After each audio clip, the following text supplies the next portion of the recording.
Hello అండి. ఈజీగా mutton biryani ఎలా చేసుకోవాలనేది ఈ వీడియోలో చూద్దామండి.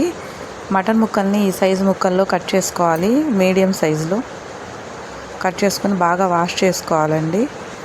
వాష్ చేసుకున్న తర్వాత కుక్కర్లో వేసి 4 విజిల్స్ రానివ్వాలండి. ఉప్పు పసుపు వేసిన తర్వాత వేసి 4 విజిల్స్ రానిచ్చి పక్కన పెట్టేసుకోవాలి. ఆ తర్వాత మనం దాని మీద బాండి పెట్టుకోవాలి. స్టవ్ మీద ఆయిల్ హీట్ ఎక్కగానే చెక్క, లవంగ, యాలకులు వేసుకోవాలండి ఆయిల్లో.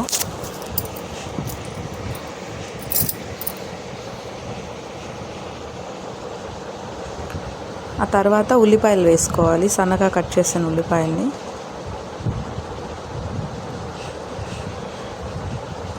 ఉల్లిపాయలు గోల్డెన్ బ్రౌన్ కలర్లో వచ్చిన తర్వాత మనం ఫ్రెష్గా అప్పుడే రెడీ చేసుకున్న అల్లం వెల్లుల్లి పేస్ట్ వేసుకోవాలండి.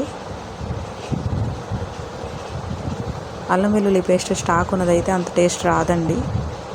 ఫ్రెష్గా వేసుకుంటే బిర్యానీ చాలా టేస్టీగా ఉంటుంది. అల్లం వెల్లుల్లి పేస్ట్ గోల్డెన్ బ్రౌన్ కలర్లో వచ్చిన తర్వాత టొమాటో, పచ్చిమిర్చి, కొత్తిమీర, పుదీనా ఇవన్నీ అందులో వేసి బాగా కలపాలండి. టొమాటో కొంచెం మగ్గిన తర్వాత అందులో మనం ఉడకబెట్టుకున్న మటన్ వేసే ముందు ఫస్ట్ పెరుగు వేసుకోవాలండి. పెరుగు వేసిన తర్వాత ఆ ఉడకబెట్టుకున్న మటన్ ముక్కల్ని అందులో వేసేయాలి. మటన్ ముక్కల్ని వేసుకున్న తర్వాత ఉప్పు, కారం, పసుపు మనం టేస్ట్కి సరిపడా వేసుకోవాలండి. బాగా అలా ఉడుకుతూ ముక్కకి ఉప్పు, కారం పట్టిందో లేదో మనం చెక్ చేసుకోవాలి. ఆ తర్వాత ఎసురు వేసుకోవాలండి. అడుగంటకుండా చూసుకోవాలి. ఫస్ట్ అడుగంటిందంటే టేస్ట్ మారిపోతుందండి. బిర్యానీ దగ్గరే ఉండి అడుగంటకుండా చూసుకోవాలి.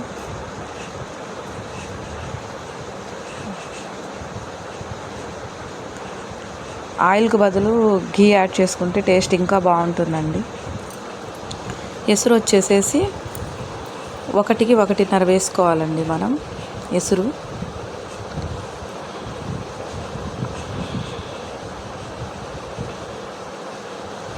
ఆ ఎసురు కూడా మనం టేస్ట్ చెక్ చేసుకొని సముద్రపు నీళ్ళలాగా వాటర్ ఉంటే ఉప్పు సరిపోతుంది అని అర్థం అండి. ఇదిగోండి, 1 గ్లాస్కి గ్లాసున్నర వాటర్ పోయాలి. 1 గ్లాస్ రైస్ అయితే గ్లాసున్నర వాటర్ పోయాలండి ఎసురు. అయితే కొంచెం మేతి వేస్తున్నాము. మేతి ఆకు వేసిన తర్వాత అందులోనే 1 నిమ్మకాయ పిండుకోవాలండి. ఎసురు వచ్చేసింది. బియ్యం వేసేసుకోవాలి ఎసురులో. మేమైతే సగం బాస్మతి, సగం నార్మల్ రైస్ వేసామండి.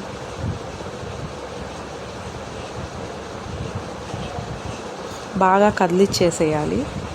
బియ్యం వేసిన తర్వాత బాగా కదిలిచ్చి వాటర్ దగ్గర పడుతున్నప్పుడు మనం ఒక కాటన్ క్లాత్ని తీసుకొని పైన అలా రౌండ్గా గాలి బయటికి పోకుండా, స్మెల్ కానీ ఆవిరి కానీ బయటికి పోకుండా మూత పెట్టుకోవాలండి. అలా కాటన్ క్లాత్ని పెట్టుకొని, సిల్క్ది అయితే అంటుకుపోతుంది, సిల్క్ క్లాత్ పెట్టకూడదండి. ఇలా క్లాత్ కాకపోతే గోధుమ పిండి కలుపుకొని గోధుమ పిండి అయినా చుట్టూ పెట్టుకొని దాని మీద మూత పెట్టుకోవచ్చండి. ఆ మూత మీద బరువు ఉంచుకోవాలి. అప్పుడు బాగా దమ్ అవుతుందండి. లోపల ఆ రైస్,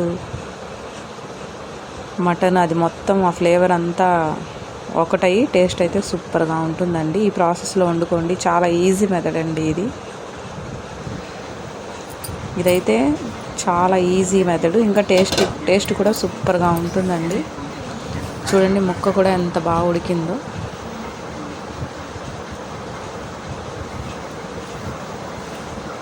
కలర్ వేయలేదండి నేను, ఎందుకంటే మా ఇంట్లో కలర్ యాడ్ చేస్తే తినరు.